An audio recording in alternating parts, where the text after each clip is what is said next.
In the beginning of the epidemic, the only medication we had that had studies done on it was AZT. We almost killed some of the patients because of the side effects. It was a very difficult time. I mean, our friends were dying 5, 6 a week. You know, when you were told you had AIDS, a week, 10 days, you were dead. There was no getting around it. You were dead. It was a horrible, horrible time. What gave me hope back in those days was that eventually there would be a cure. I prayed all the time for a cure or for a better treatment to come about so that we could keep these patients living until there was a cure. I think it was the fear of unknown. That's why everybody was afraid to take care of the patient with the HIV and the AIDS. Initially, people didn't know what this disease is, how it's transmitted. That was before evidence-based medicine. But when Sandy and I talked about the epidemiology of HIV infection and AIDS, she listened to credible evidence and made an evidence-based decision that it was safe and that it would be interesting and fun. 1995 was the year that we started collaborating with other entities in the community, the health departments, community healthcare, Genesis, and the project to create a virology center that was a one-stop shop facility for our HIV patients. It was difficult to get them into care, and we wanted to make it as easy as possible for them to come and get treatment. If they survived up to that time, this was the time that when the big guns came out, the protease inhibitors. And Dr. Katz was on it. He knew what was coming down the pipeline before anybody knew about it. And then I would be the second, which was kind of neat. So she got over her fear, and she paid attention to the evidence. She understood what we could do and what we couldn't. Sandy was very compassionate. She was a patient's true advocate. She truly cared for them. And that goes right back to Dr. Katz and Sandy. They were there for those people. There were lots of people in the community who died alone. Well, not alone because of Dr. Katz and Sandy, and other people in the community as well.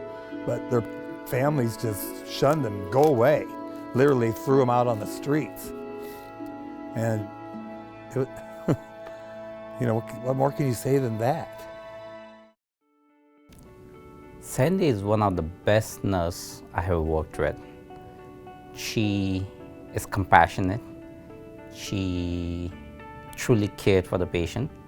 She was their best advocate. To me, that tells you how much love she had for her patients. So her heart is full of love. That's what I feel.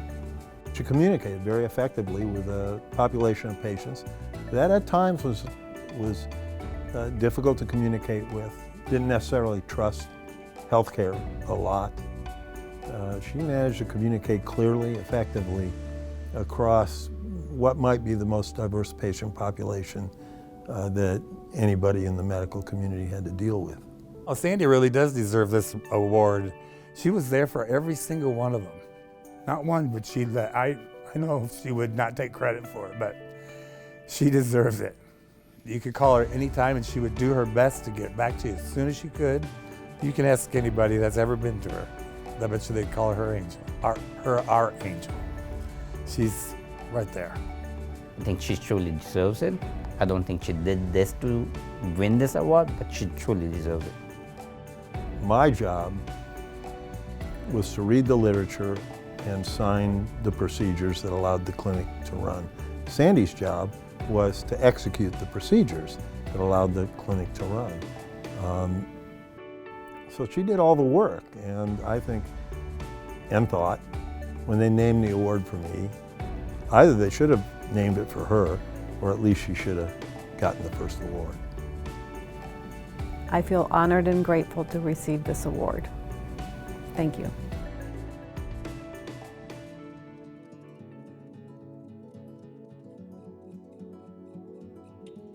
I think the mission and guiding principles of the project are the right mission and guiding principles. Just make sure that everybody can avail themselves of the best care, the right care, regardless of their social, economic, demographic background. As long as they stay focused on providing opportunity to take good care of yourself to all their clients. From the day I was diagnosed, I've taken pills, and I've taken them ever since. 33 years this year. When you're talking about the patient care, it's more than just giving a prescription to the patient. Patients are going to come to you, they're not going to take the medication if they don't have housing, if they don't have transportation, if they're struggling with having food on the plate all the time, they're homeless, or they're involved in IV drug use and things like that. So I think that makes the project very unique, and they're a very good partner. They're a very good partner with the medical community to address all the social issues that can have great impact on the medical, on providing the medical care for these patients. We're fortunate to have the project of the Quad Cities here in our community because people need help with various aspects of their lives. They may need mental health services, they may need help with assistance with housing, food. They struggle every day, and it's important that these people remain in care, because if they don't, they could spread the virus around by not taking their medications.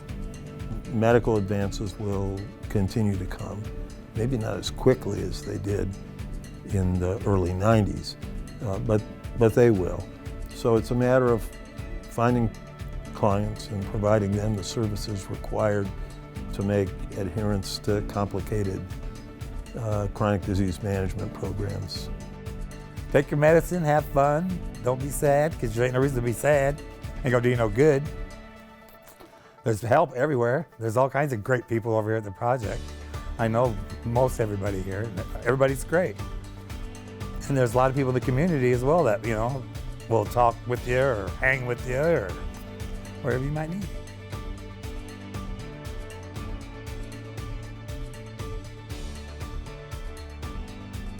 Compassionate, caring, and loving.